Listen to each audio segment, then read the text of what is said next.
The Michigan Man Podcast, episode 251. Softball's bid for a national title falls short against Florida, and Jim Harbaugh's Summer Swarm Tour is underway. That and more on this week's show.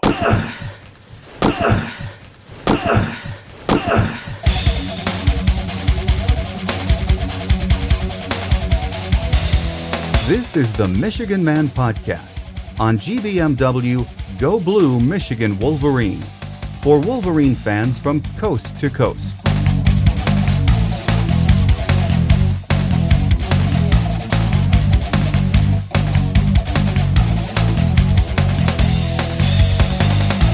Go Blue and welcome to the Michigan Man on Wolverine Sports Radio, a member of the V Sporto Network.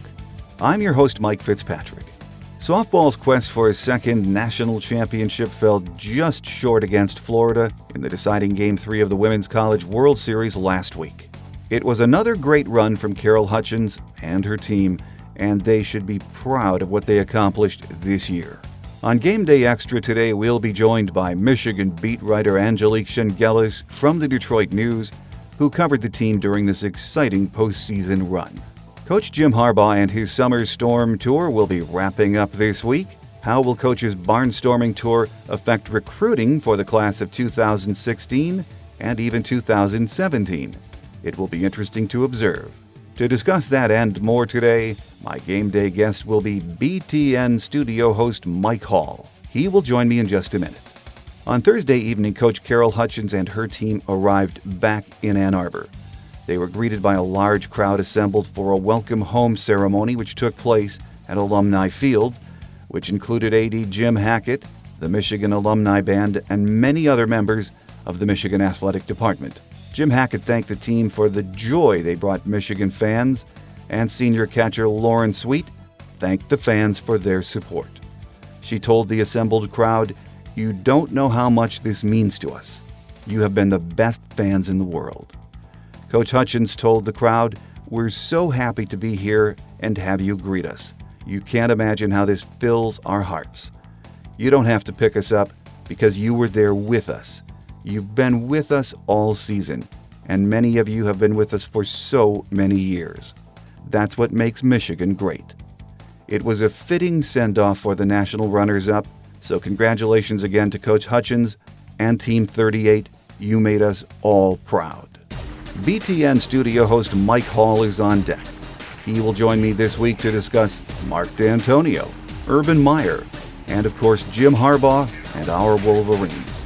That's next here on The Michigan Man, in partnership with SB Nation's Maize and Brew and Wolverine Sports Radio, a part of the V Sporto Network.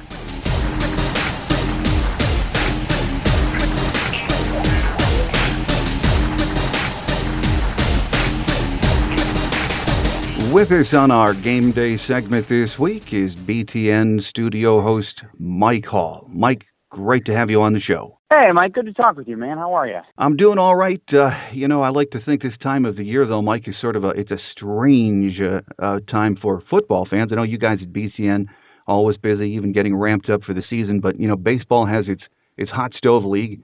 I like to call this the air conditioner league when it comes to college football fans, because we sort of don't know what to do right about now, June into July. But that sort of changed this year, I think, for Big Ten fans. At this time last year, Mike, I had no idea what a satellite football camp was. I really didn't. I think a lot of fans are in that same boat. What do you make of all the ruckus Jim Harbaugh seems to have started with his summer tour of these camps?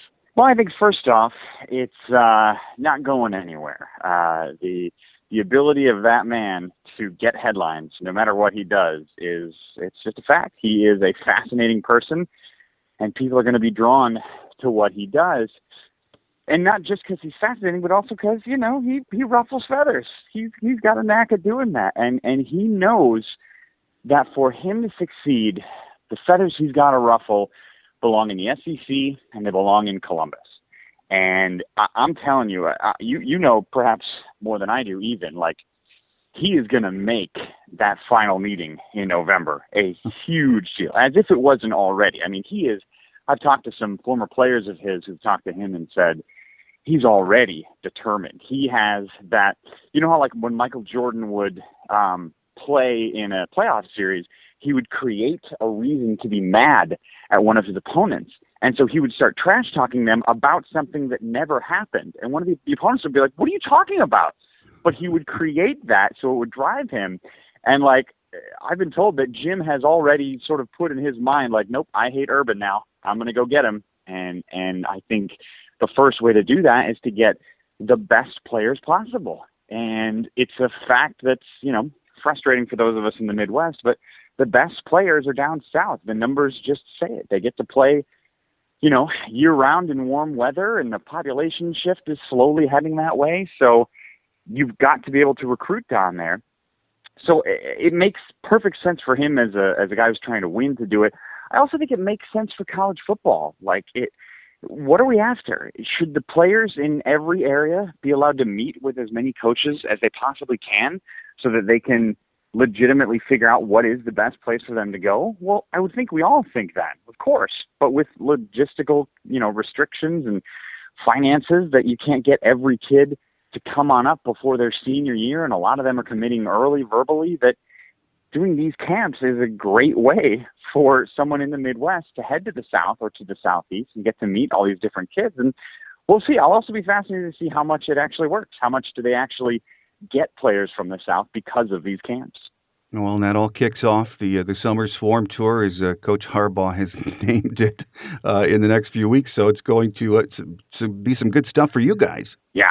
Oh, yeah, absolutely. We, you know, we're looking for headlines at all time. I mean, the logistics of what we do is we don't really ramp up our football coverage until August. Yeah. But when we're about a month away, we'll start doing shows once a day, every day, sometimes on the weekends too, previewing the upcoming season.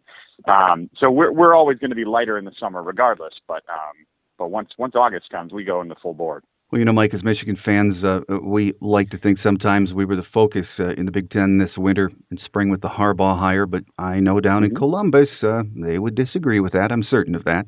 Last week, Urban Meyer said Braxton Miller would be with the team again this season. He thinks. Do you think he could still be the man under center when the season opens with that three-headed monster competition? It is the most fascinating off-season storyline that I've ever covered. You have three all-star players at the most important position in sports who all have a legitimate claim that they should be the quarterback. It is bizarre and fascinating and gripping, and every day, especially in August when all three will be healthy, it will be fascinating to follow. I do think that. If you told me everyone is healthy starting August 10th, let's just say, I think he's going to list Braxton as the number one. I don't know the number two. That's where I literally could flip a coin. I'm not sure where he'd go, but I still think Urban sees this as Braxton's job to lose, and I don't think he's going to lose it. I mean, he's been the, Big Ten Offensive Player of the Year twice. Mm-hmm. There's a handful of all-time, Hall of Famers who came from the Big Ten that never won it once. I mean, I really think he's going to be the guy if he's healthy. That's the only drawback, is if he's only at, 85% of what he was, then that's a different story. Well, they say he's, throwing 35 yards with great velocity right now. That's what I saw Coach Meyer say. You don't think there's been any discussion with him about, hey, Braxton, your future in the NFL might be at a wide receiver spot and move him out there? Yeah, that's an interesting question. I bet there's been talks about it, but for the most part, almost every quarterback in college wants to be a quarterback in the pros, and they don't want to have to worry about that switch unless they're told there's zero possibilities. So my guess is he won't shift there. I think, if you're an Ohio State fan, that's the best possible scenario, right? Because if he leaves, you've still got a two deep of amazing quarterbacks, and you've got this incredible athlete who could be a wide receiver. I don't know that I'll buy that happening unless something happens that, like we said, by the time mid-August comes and he just can't throw the way he used to. If some form of injury happens, that could change things. But if not, I think he still plays the QB position. Well, it is an incredible story to watch and cover, as you said. And, when you look ahead, camp a little more than 2 months away right now, and you look at this Ohio State team, at least on paper, they look scarier to me than the team that won the national championship last year. Absolutely. No, you're totally right. I mean, I remember last year we were sort of saying, and you got the vibe from the coaches that they're a year away, that like this year we can be really good and we're going to do our best, but next year, 2015, is the year that all these sophomores will be juniors, all these juniors will be seniors, that they'll have really built the foundation for what they want. They were a year early. As crazy as that sounds, they were a year early. And yeah, on paper, they should be better. Now, I will say, I feel like there's one or two teams every year that we go, geez, they finished in the top 5 last year. They should be better this year. And they almost never are. Right. So it's very hard to live up to that hype, especially when you're dealing with 18 and 19-year-olds and the proper motivation and all that stuff. So I don't know that they will be better on the field, but on paper, they absolutely are better this year than last year. You know, our neighbors over in East Lansing have been, quiet most of the winter and spring. I think taking in the Coach Harbaugh show is what they would tell you. Coach D'Antonio has Michigan State locked and loaded right now, so to speak. Yeah. Right now, Mike, do you think that the Spartans are on the verge of being considered an elite football program? Boy, what do they have to do, if they're not? Back-to-back top 5 finishes nationally. I mean, they're winning, 4 straight bowl games. Mm-hmm. They've been winning January bowl games. They just won one of the first, the New Year's 6 games that are now replacing the BCS games. I mean, there's no reason to discount them except for the fact that people find a way to discount them. It's amazing to me how this keeps happening. And I think what it goes back to is recruiting rankings, that so many of the people in college football and the people who are covering college football put so much emphasis on recruiting rankings. And that's so consistently flawed. I get why you do it, because as Jerry DiNardo always says, Mike, who would have the better, if you had the coach at Indiana and the coach at Michigan, do you really think the coach at Indiana would not trade signing day classes? Of course he would. Of course he would. And I get that, but it's so much more. That's only one step. The next step is developing the players. And I think the 2 most underrated coaches in college football are Gary Pinkel at Missouri and Mark D'Antonio at Michigan State. He's continually doing it year after year. Both of those guys are.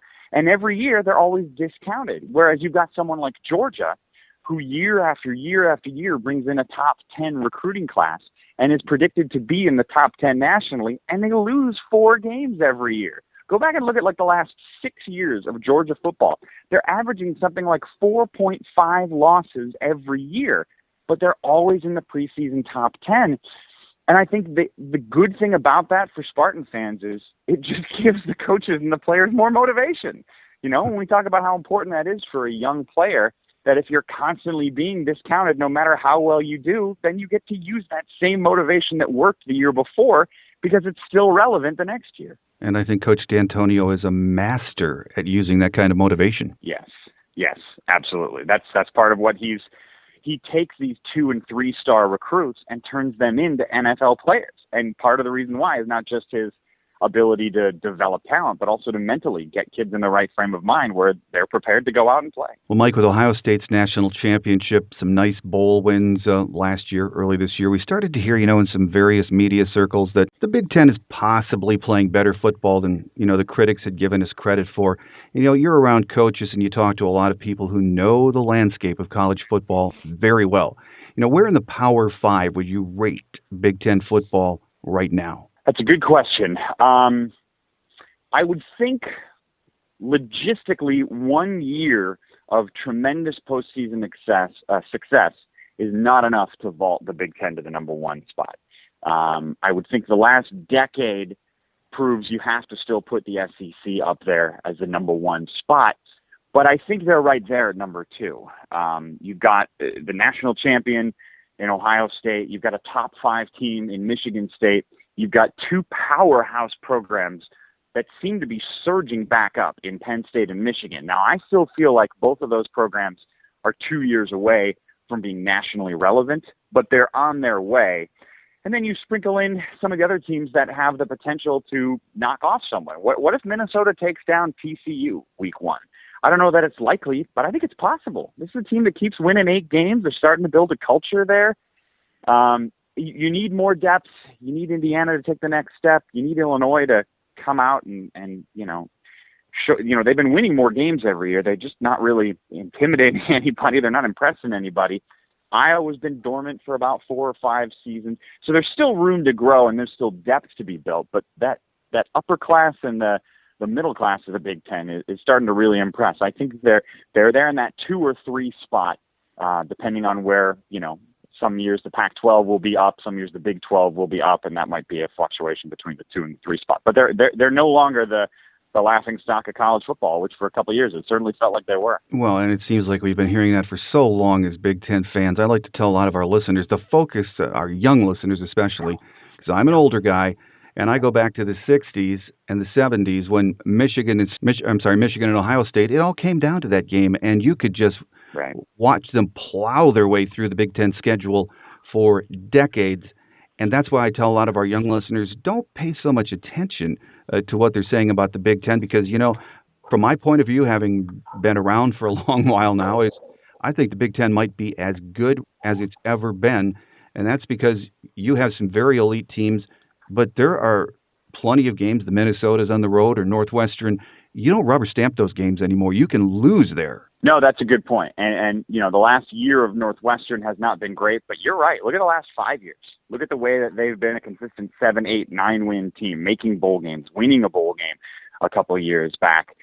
That's sort of what's been missing. I always feel like when we compare conferences, for the most part, like 80% of that conversation is who's your best team, right? Because nobody's been ripping on the ACC the last few years, despite the fact that the ACC is terrible. And why does nobody rip on them? Because Florida State has been fantastic, and they've been winning national titles and playing in January bowl games and et cetera, et cetera. So that's sort of what's most important. But that next step is like we said, building that depth so that there are no more cupcake games, so that when you're playing your conference season, it's making you tougher for your bowl games. And now more than ever, if you're going to try to win a national championship, you basically got to play 2 bowl games because of the 14 playoff. You need to have that depth built up of playing challenging teams, getting yourself challenged, learning how to be better by being forced to be better by your opponents, and you're only going to get that with depth from your conference. Well, with us on our Game Day segment this week is BTN studio host Mike Hall, who we all hear and see so often doing a great job at BTN. Mike, since the minute Jim Harbaugh said, yes, I will be the next head coach at Michigan, expectations have gone through the roof, especially if you're living in this area. And the pressure doesn't seem to faze him. He seems to be one of these personalities that just feeds on pressure.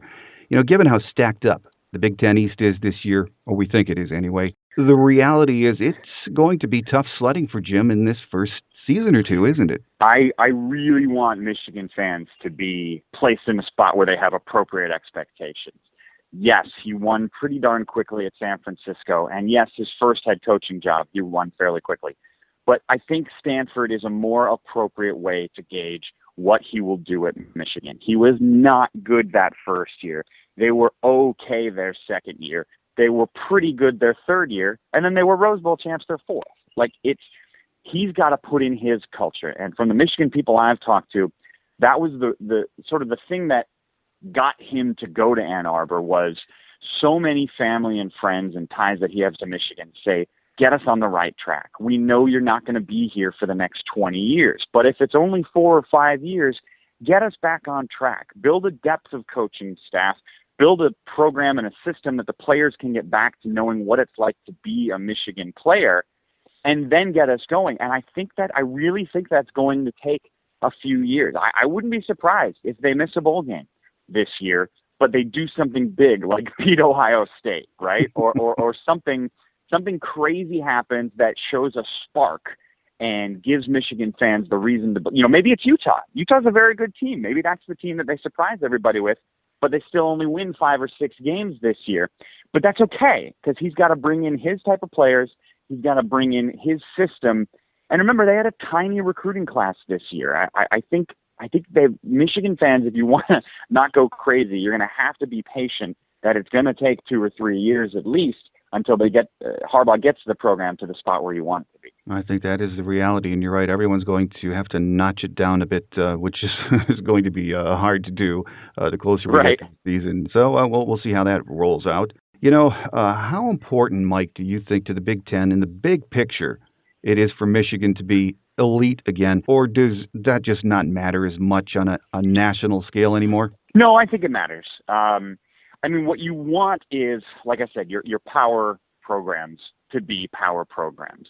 With all due respect to Michigan State, they're not considered one of the powers, right? The powers are Ohio State, Michigan, Penn State, and Nebraska. If you ever get at a point where those four programs are all double-digit win teams, you're going to see the Big Ten with a respect level that you've never seen before. And it doesn't, what you want is those medium or lesser teams, quote unquote, to have their great years, right? Illinois went to 2 BCS bowl games. People seem to forget that, but that's great. That doesn't build your reputation back. That doesn't build your conference back up. Michigan State is on the verge of becoming one of those power programs, and they could change things. But for the most part, if you can get Michigan back to being what Michigan has been, and it's been a while, but it hasn't been that long, right? 06 was it was a decade ago, but we still remember those faces and names, and it's possible to get right back to where you're one of the top two teams in the final week of the regular season. And if you can get those power programs like Michigan and Nebraska to come back out of the shadows, then all those other successes from your Minnesotas, Northwesterns, Michigan States, et cetera, it's just gravy, because the power programs are what drive you, and that's why Penn State was added in '93. That's why Nebraska was added in 2011. It's because that is the prestige and the attention program that you want. Well, Mike, a final question for you. I know you're a Missouri alum, but you're a Chicago kid. So you grew up, I'm certain, immersed in Big Ten culture, as we all did in the Midwest. Yep. What is it like for you? And when I watch you, I often wonder this, as a journalist, that when you get up and go to work every day, your job is to cover the Big Ten that you grew up with. Yeah, it's one of the main reasons I took the job was because that is your hometown conference. It's okay that I didn't go to a Big Ten school. In fact, to be honest with you, I think it helps give me a little more journalistic credibility, that I can, when I'm praising, Urban Meyer or Mark D'Antonio or something, it doesn't come from, he's just wanting to, promote his own conference. Like, it's not. I'm a nomad. I was at Missouri when they were in the Big 12. So I was a Big 12 kid who's now technically an SEC grad because they moved conferences, and yet I cover the Big 10 on a daily basis. So I have no real home. But it's great. It's fun to, I remember watching the, Saturday afternoons with my dad, and you watch, his alma mater, which was a Big Ten team, but you also watch the Michigan State game, and you watch when Ohio State plays Purdue, and all those games mean a little more, and it's easier to get into them because you have your whole life of following them just because you grew up here. Well, you do a great job. Keep up the good work, and hopefully we'll get you back on soon. We have to enjoy some of summer, Big Ten meetings and everything else rolling up pretty quickly on us.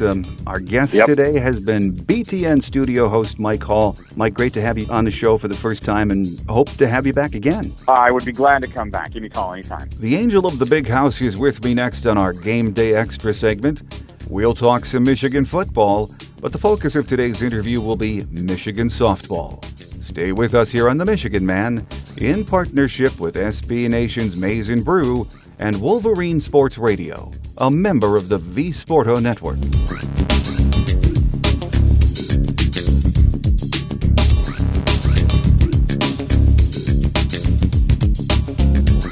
With us on our Gameday Extra this week is Michigan beat writer Angelique Chengelis from the Detroit News. And usually when Angelique and I get together, it's talk Michigan football, and we might sneak a little bit of that in. But today we want to talk about the Women's College World Series and Michigan's just outstanding run, disappointing end, but outstanding nonetheless. Welcome to the show, Angelique. Mike, thank you. Just fresh back from Oklahoma City, and It was an amazing run, and we started picking up the coverage in the Detroit News from the NCAA Regional in Ann Arbor, and you could tell something special was brewing with this team from that point. I mean, they were on fire. Their bats were very hot.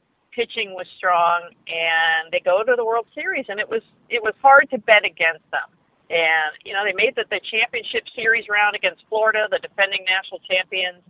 And they have the best player in the country, and she's the National Player of the Year, Lauren Hager. Michigan has the runner-up in Sierra Romero, and it was really exciting to cover this event. It was an exciting College World Series to watch too. I mean, I just love softball, but this was just so intense. You go back to Monday night in that 3-2 game, and you're thinking if Sierra Romero maybe would have run, and you can always look back on things like that. And then, of course, the incredible shutdown pitching performance by Haley Wagner in Game 2. And then in the third and deciding game, Michigan just dug themselves a hole early in that game against a team you just cannot dig a hole against, and they are a great team. And Michigan just couldn't get on track really until the fifth inning. Oh, you're absolutely right. And they left eight runners on base, and they just didn't click all around. I mean, defense, they had a couple miscues early in the game. I mean, Monty went to second when she probably should have gone to first on one play early in the first inning. That might have saved a run. And then if there were 6 hit batters, Michigan hit 6 batters. So Hutch talked after the game about giving them free bases, and those were the free bases, and it just wasn't pretty. They certainly didn't quit, and I mean, Michigan definitely tried to get back into it. They hit the ball hard when they actually made contact, but I mean, Hager was just on fire, and Hutch said it after the game, Mike, that when Michigan started to get something going, she just had an answer, and I think everybody who's played baseball or softball knows that when you have a pitcher on fire like that, it's impossible to get anything going. But it was a fun run. I mean, it was really fun to watch where this team went, and I think it will serve for a lot of motivation for next year, because they have a lot of this team coming back. Yeah, it's a very talented team, no doubt about it. Coach Hutchins said Lauren Hager was the difference in the series. I mean, obviously, if you watched just a minute of that series, you can see that. What an incredibly talented player, not only to be a dominant shutdown pitcher, but I kept wondering, why don't we just walk her? I mean, she's incredible. She is, and it's interesting because I talked to Jenny Ritter before the game yesterday, and she's like, I kept wondering why are we walking her? And I talked to Amanda Scarborough from ESPN, and she was a pitcher at Texas A&M, and they're like, I think I would probably walk her. But Haley Wagner challenged her in the shutout in Game 2 and got her to pop out. And then for her last at bat, and I thought that was, she was sending a message that Michigan was going to stand in there and go after their best hitter, and I thought that was a statement. I thought it was a good statement. You don't want to back away, but she is just Lauren Hager is just so dangerous, and people have compared her to Babe Ruth because of her numbers, and I mean, as a pitcher and a home run hitter, she's got over 70 in both categories for her career. And likewise, Sierra Romero has drawn their cheater comparisons, not only from Hutch, but Kurt Schilling, who was working the games these past 3 days. So, it was a fun stage, and she was just a difference, though, absolutely. Those 3 games, I think there was one common thread. One inning or one big inning was usually enough. And you look at the box scores from the deciding Game 3, 5 hits apiece. The one critical error was made by Michigan. You really had to take advantage of when you got people on base. Michigan stranded 8 in the national championship game. I mean, the opportunities were few and far between. They were, and I really thought this is a very strong hitting lineup, and it is very tough top to bottom. And I have to say, Mike, I thought in this series, and I mean, I think the whole series starting from last Thursday, I thought the bottom of the Michigan lineup really came through more so than the top. And I mean, there were certainly moments, but Abby Ramirez was outstanding. I thought for the whole tournament, she really was kind of the secret weapon in a sense, and she kept things going for them. But this is a team that leads the nation with 118 home runs, and they could not generate any offense.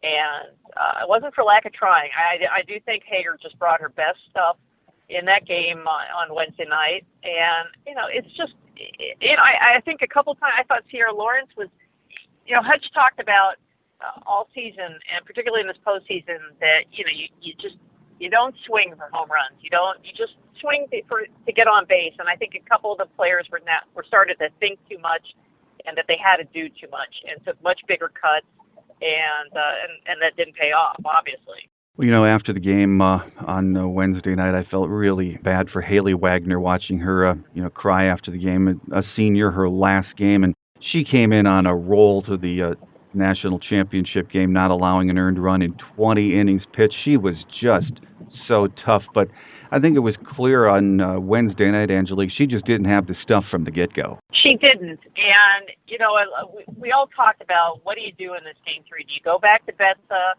a 31-game winner who clearly can be a very, very dominant pitcher when she wants to be? I mean, I saw her throw 10 strikeouts in back-to-back games in the regionals, and I think it's hindsight, right? I don't, I guess I could say, yeah, she should have started Betsa, but Wagner came in with such a presence Tuesday night, and she clearly lifted that team, gave Michigan a lot of confidence, and I think Hutch went with her for that reason. And it was tough to see Haley get hit that hard early, and it was without a doubt the team that scored first was going to more than likely win this game, because that's how it had gone the first 2 games.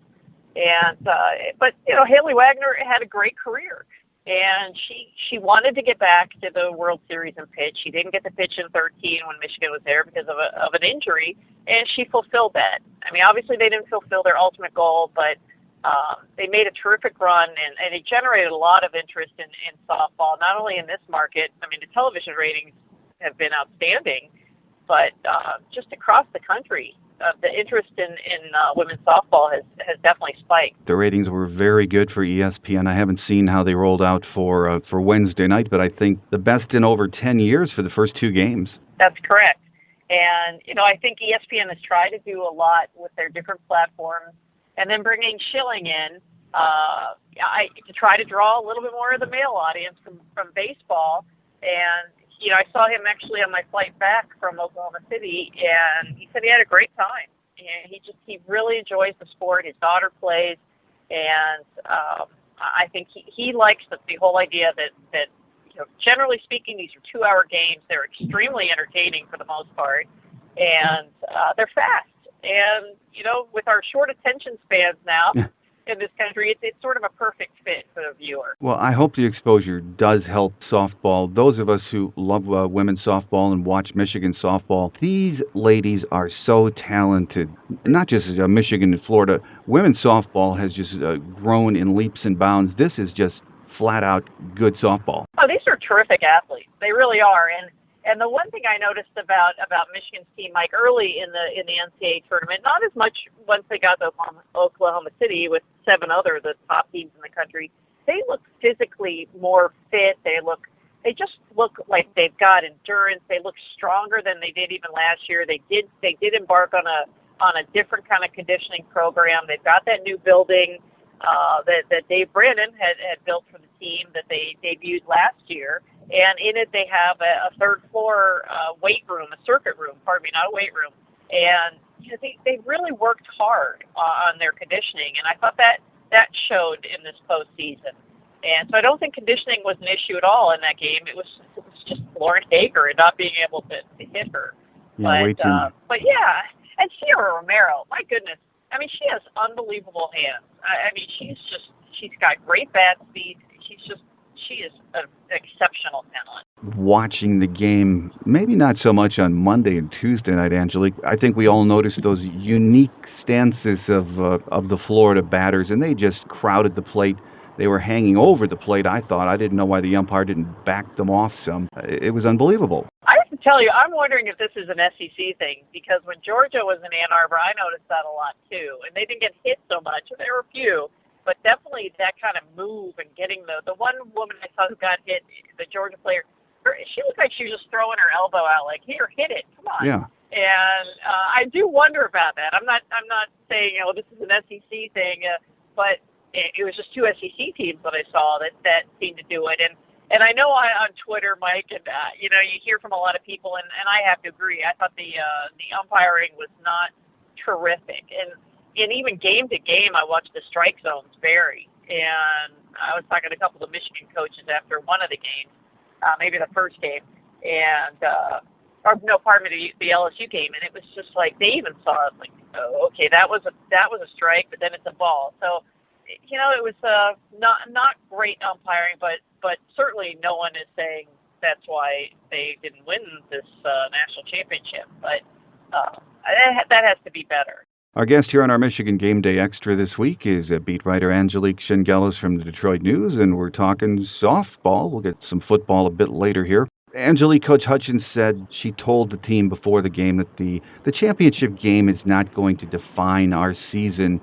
And, you know, I'm sure that sentiment will take days, if not years, to sink in for these players, because when you climb to the top of the mountain and you fall just short, so very disappointing. It is, and you know, it doesn't define them. It certainly doesn't, but it just, I think it inspires them. I think for the players coming back, they have to look at this as, look how close we were.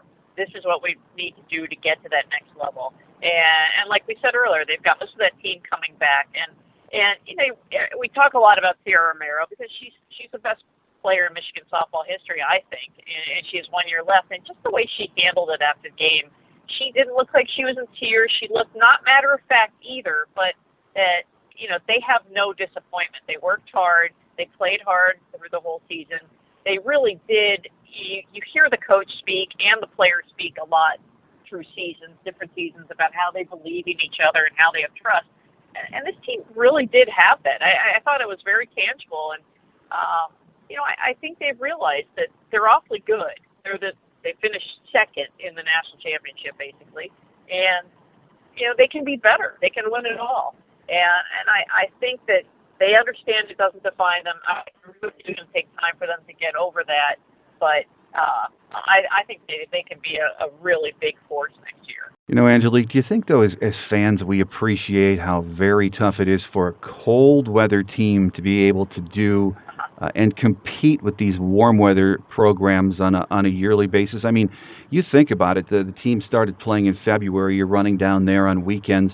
Heck, you're hitting the diamond before you've ever had a chance to step outside up here. And really, as we know in Michigan, for the bulk of softball and baseball season on the college level, the weather isn't very darn good up here. It makes it all that more amazing to me what they accomplished. Oh, I agree. And wasn't it like 48 degrees over the weekend? Yeah. I mean, they really, and that's one of the things talking to some of the ESPN analysts during this World Series is, you know, they wondered the 28-game winning streak, or actually at that point the 25-game winning streak that Michigan had, you know, was it really genuine? Had they played any of the top-notch teams? No, they played a lot of Big Ten teams, and they're clearly the best team in the Big Ten. So they're the best team of the cold weather programs. But could they compete with these warm weather programs? And they've obviously shown they can. They did lose twice early in the season to Florida, but then they came in. You know, Georgia comes in and they beat up on Georgia. Then in the tournament they beat UCLA. They beat L2. So, you know, I don't think that they're missing out because they're playing Big Ten programs and they're playing in cold weather. But can you imagine if this team could practice in warm weather all the time? I mean, that would be pretty extraordinary. And so to think, you're right. I mean, to think what they've done, this team from Ann Arbor, Michigan, where we all know what the weather's like through May, is pretty remarkable when you think the other 7 teams where they came from in this World Series. No, yes, it is. Well, we don't have enough time on this show to talk about what a great coach Carol Hutchins is and what she's accomplished in 31 years at Michigan. She is simply incredible, Angelique. She is, and you know, Mike, I don't say this very freely. You know, Bo Schembechler is sort of the benchmark of coaches at Michigan. I think everybody knows that, and she has that imprint. I mean, she talks about the team, and does that a lot. And she really believes in playing for each other. You know, it's almost like she listens to that Bo speech that everyone knows. Like that's part of how she coaches.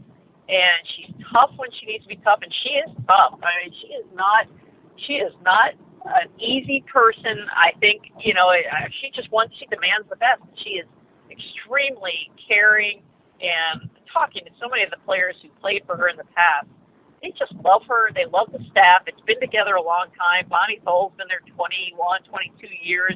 Jennifer Brundage, the pitching coach, she's been there 17 years. So there's stability there, and there's a great deal of respect between player and coaching staff. And like Hutch said last night, there's a lot of trust, and that's probably the most important ingredient that any coach can get from his or her players. Well, and a testament to how her former players feel about her is how many changed plans, dropped what they were doing, and made their way to Oklahoma City to cheer on that team. That is so impressive. It was, and it wasn't just the 2005 team, although that was a bulk of them, Mike. I mean, I talked to quite a few of them, and you know, they just felt like, yes, other Michigan teams had been to the World Series, but this one felt the most like the chemistry that they had, from what they could gather, from what they could garner from watching them and from reading about them. And, you know, it started with the letter campaign that Angie Danis started, where they wrote the letters to the corresponding numbers and inspired the team for that first game. And, you know, a lot of the players from '05 had plans to go back after Game 2, and then they just decided, oh, no, you know, they can't miss Game 3. They got to be in Oklahoma City, and they stayed, and some of them were driving back long distances today just so they could accommodate their change in plans. And then there were some latecomers that just decided, okay, we got to be there, and they flew in for yesterday's game. And it was a loud crowd. It was fun to watch the Michigan crowd behind their dugout and the Florida crowd and the chanting. At one point, that was, I'd have to say for one end, that was like the most excitement there for a couple innings.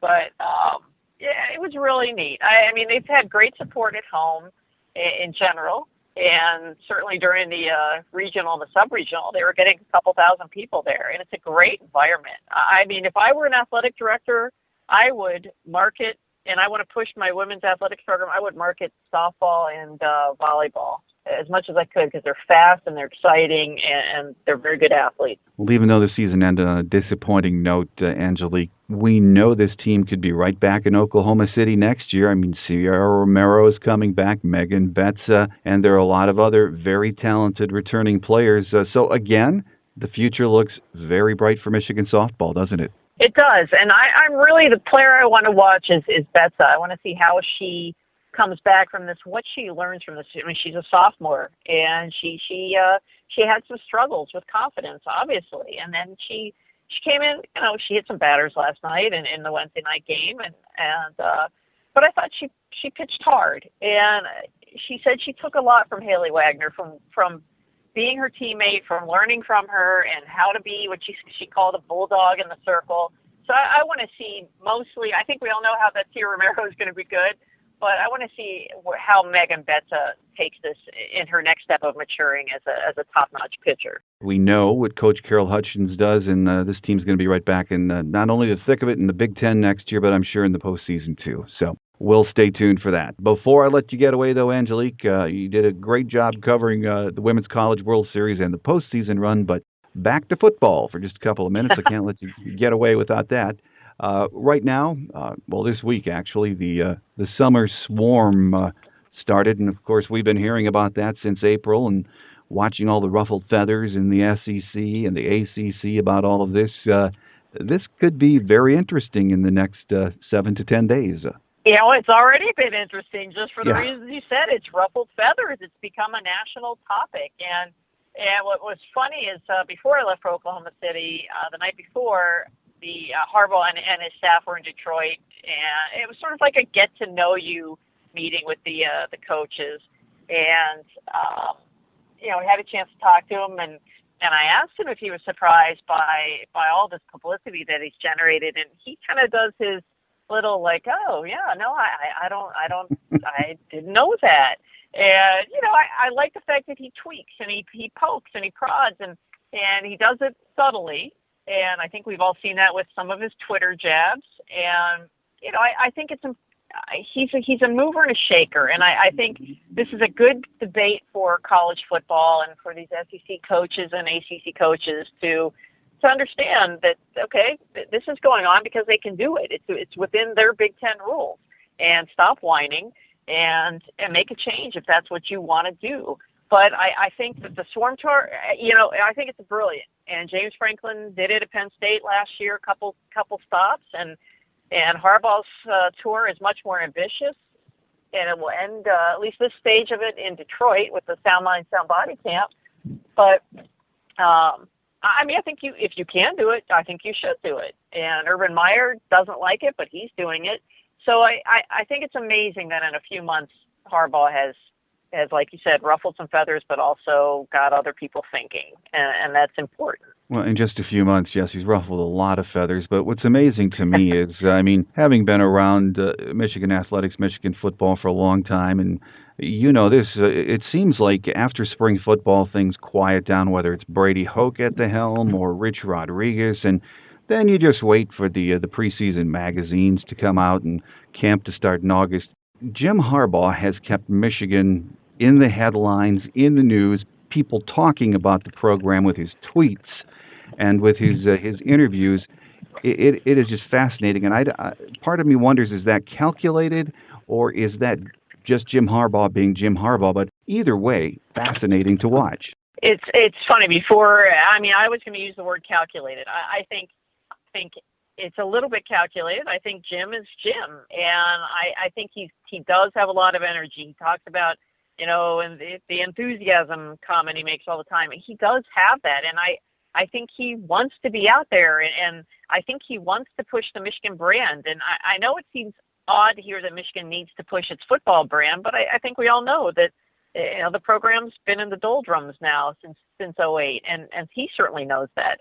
And I think he's made a very calculated effort to keep Michigan out there and have people talking about Michigan. And if that means some recruit somewhere in California or Florida, you know, Texas, whatever, is going to think, well, maybe this guy's, maybe I should look into the program. I mean, I think that's the kind of things they're going to try to get from these camps, and from staying very current and being very active on Twitter and social media. I think maybe you do pick up a player or two that, a very good player that maybe you wouldn't have otherwise. And I think Jay Harbaugh, his son on the staff, is a young guy.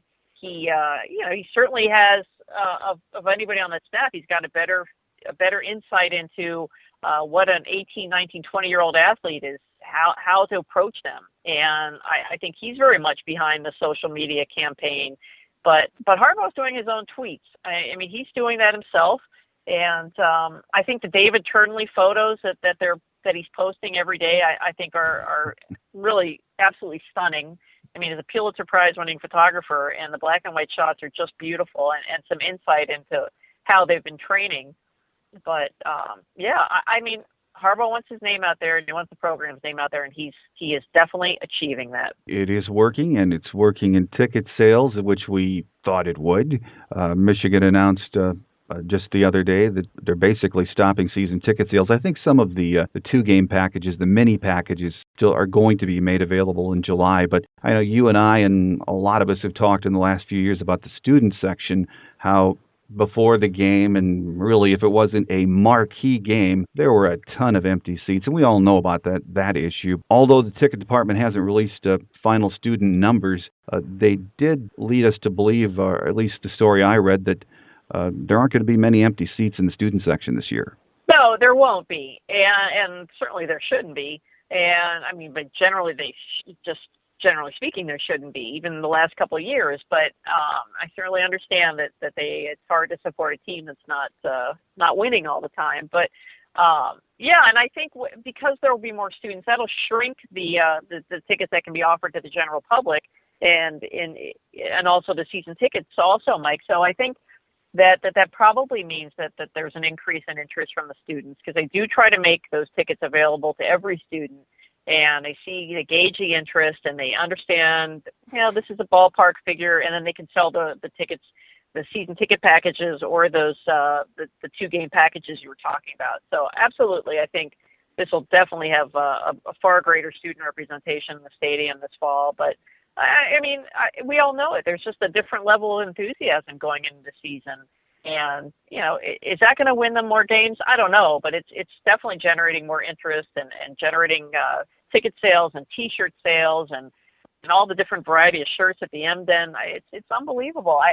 This is the 5th coach I've covered, and it's certainly the most unique situation I've seen. Now we have the summer swarm camps. The quarterback camp is coming up in Ann Arbor, and then you would think we're going to have a bit of a lull before camp gets going. But while we've got you, Angelique, how about one of our way too early thoughts on the upcoming season? When you thought about Michigan football and what you thought the record would be, maybe in the winter and then in the spring, has anything changed for you? And, I think this team maybe won't be as good as I thought, or maybe they'll be better than I thought. Yeah, I think you're going to have a lot of games that I think this team will play harder through the game, through the fourth quarter. I think the unknown is definitely quarterback. I mean, we don't know how good Jake Rudock is, the transfer. I mean, we've seen him for 2 years at Iowa, and he's not perfect. I think he'll push Shane Morris. I think that'll be an interesting battle for sure. But I just think there are too many unknowns, and I'm not sure that. I think the staff will develop these players, but I still think you look at 7. I'm going 7, 8 wins max. I think that they're going to be in on a lot of games, and that'll make it tougher. Maybe they get that. Maybe they get a game that nobody thinks they're going to win, and they get to 8 wins, or maybe they lose a game that they shouldn't lose. But I do think I just think they're going to play harder, and you get that sense talking to players that it's just a different vibe. The demands are different on them, and I think one thing that changed early is that they didn't have to get up so early, crack of dawn, to go into the weight room. And I think that was a big deal for these guys because they're like every other normal college student. No, that's not their time frame. They don't get up early in the morning, and general students do not do that. So, and that's what they are. So I think that was one thing they changed early, and I think that the players have really responded to that, and they've responded to him. So, and by him I mean Harbaugh. So I think that it's tough to say, and I certainly made a off-the-wall prediction last year saying I thought they'd win 10 based on the talent they had. So I'm going to be conservative and say 7. From most people's point of view, most of the folks, writers and analysts, that's what I've been hearing too, 7, 8 games, which, that will probably disappoint fans because, of course, they know Jim Harbaugh is a great coach, but I think they also expect he might be a miracle worker. So it's going to be a fascinating season to watch. It is, and I don't know if he's a miracle worker. I mean, he's had great success. There's no doubt about it. And I think he's got, I think we say this about every coach comes in. You got to give him a couple of years to recruit hard and bring in guys, and who they start a quarterback, who wins that battle is going to tell us a lot. And, I think we've talked about this before, Mike, the offensive line. I'm still not sure. I'm not sold that they've got the talent there to make this a strong offensive line. And it starts there, at least for me when I'm watching Michigan offense. And who's going to emerge at running back? There's just so many questions. But the coaches during the spring just said, hey, we're not worried. There's still preseason camp. There is so much practice left. And this off-season conditioning is going to be very important for them as well. So, I don't want to say we'll see. I know people want to hear predictions, but I think we are kind of mirroring what most people think. And Michigan State and Ohio State at home, I don't know. Well, absolutely. My advice to Michigan fans is enjoy the summer, and it's going to get intense enough when camp starts. So our guest here on our Game Day segment, a Game Day Extra segment this week, has been Michigan beat writer Angelique Chengelis from the Detroit News, who did such a wonderful job covering Michigan softball's exciting run in the Women's College World Series. So, Angelique, I hope you have a wonderful summer, and before you know it, we'll be right back here talking Michigan football. Well, thank you, Mike, and I have been joking that Michigan is a softball school now, and of course I'm joking, but it was really a great event to cover. I had never done a College World Series, a Women's College World Series, and it was a great event, and it's Carol Hutchins, as you said earlier, there's not enough to say about her. She's a fantastic coach, and it was a great season. It was a lot of fun to cover, and now it's on to football, so it'll be back to being a football school now. Absolutely, and we will talk to you soon, Angelique. Take care. Mike, thank you. Coming up next, we wrap it up for another week with Wolverine Quick Hits. here on The Michigan Man, in partnership with SB Nation's Maize and Brew and Wolverine Sports Radio, a member of the V Sporto Network.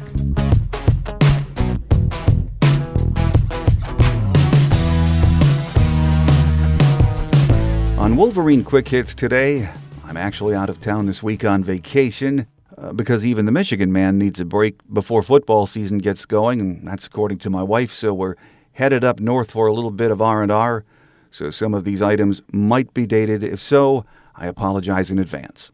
Jim Harbaugh is spending this week in every corner of the country on Michigan's satellite camp tour, but last Thursday he announced a program that will benefit things close to home. Harbaugh and Michigan announced what they're calling a Youth Impact Program to benefit at-risk boys in the city of Detroit, an initiative designed to align with the values that the Michigan football program instills in its players. Details of the program and its significant involvement with the youth of Detroit will be forthcoming. Last week, Michigan's class of 2016 picked up 2 big-time verbals.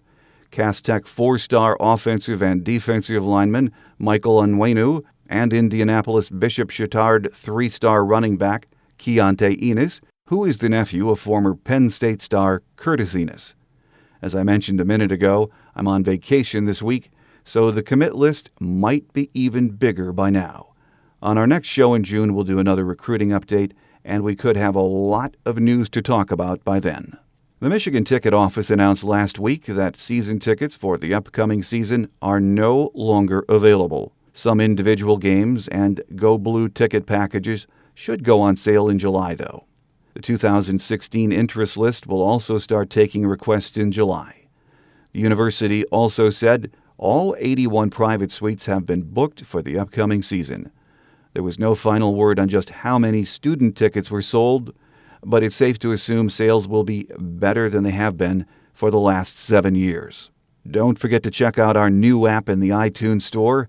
Just do a search for The Michigan Man, and you can get my free app for your iPhone or iPad. Android users can find our show app in the Google Play Store, and we're also available in the Windows 8 App Store. Thanks again to my guests this week, Michigan beat writer Angelique Chengelis from the Detroit News, and BTN studio host Mike Hall. We'll be back with our next show on June 24th.